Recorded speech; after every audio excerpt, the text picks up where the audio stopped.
this video, we are going to read through the Fundamental Theorem of Calculus Part 2, and then I'm going to ask you to pause it and try to figure out what claim it is making.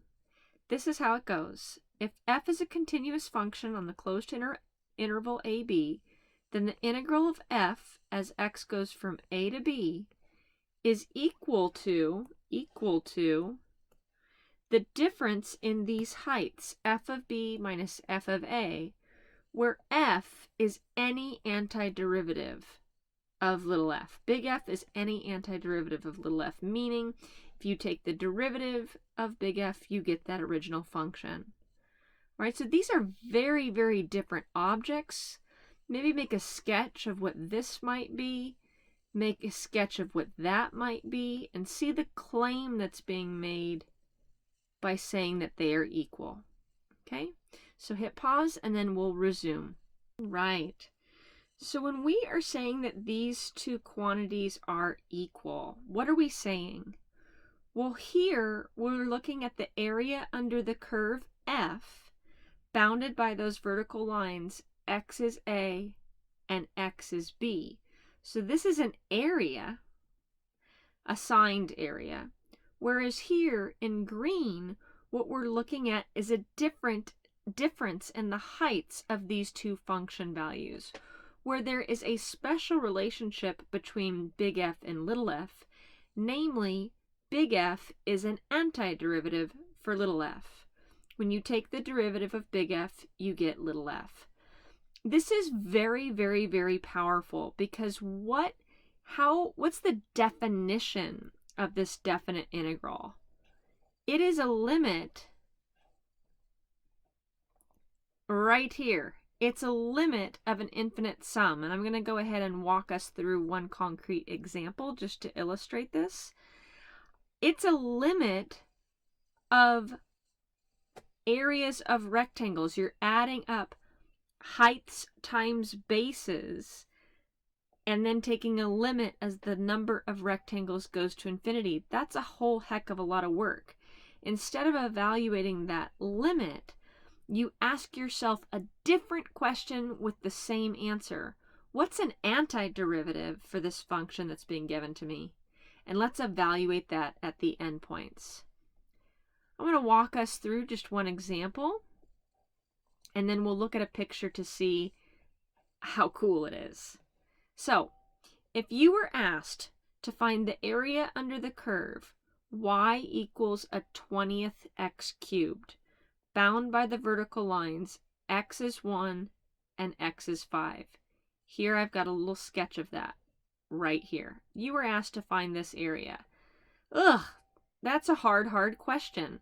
We got to get a Riemann sum going on in there and take a limit as the number of rectangles goes to infinity. Oh, but wait. This purple function, I can ask myself a question.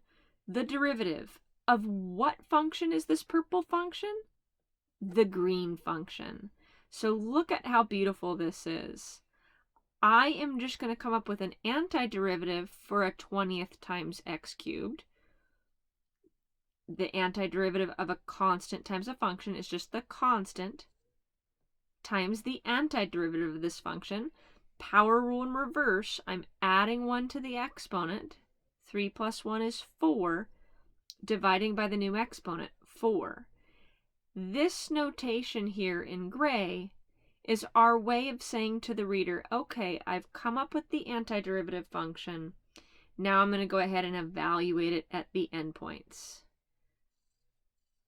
I've come up with the big green f. I now need to plug in b and then minus plug in a. All right. Simplifying, 20 times 4 is 80. So here I am. And order matters in subtraction. So you're plugging in your top limit first.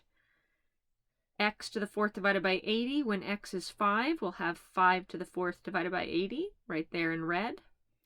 Minus, when I plug in 1 for x, I get 1 to the 4th over 80. That's 625 80ths minus 1 80th, which is 620 80ths, which is 7.8. So look at how elegant this is.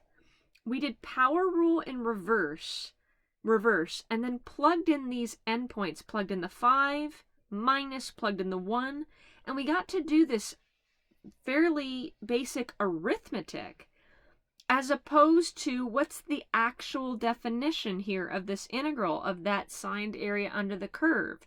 You were adding up heights of rectangles times their little bases, and you're adding up a finite number of them, n, and taking a limit as the number of rectangles goes to infinity, as n goes to infinity. That is so yucky.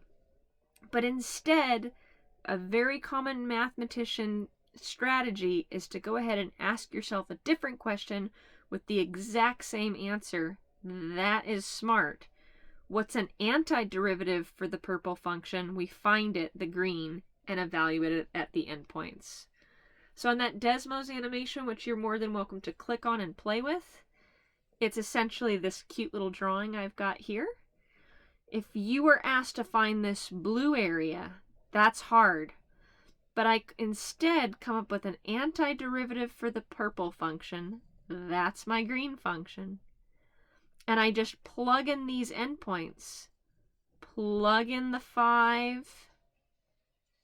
Antiderivative evaluated at 5. This height, 625/80ths. Minus, go plug in the 1. Antiderivative evaluated at 1. That's an 80th, that height. The difference here, this length, the difference in those heights is 7.8. That number is the same as this number, which is representing that area under the curve. Very, very, very beautiful, right? The next handful of examples, we are going to be getting a lot of traction with the computation and then looking at a graph in Desmos to understand the claim that we are making.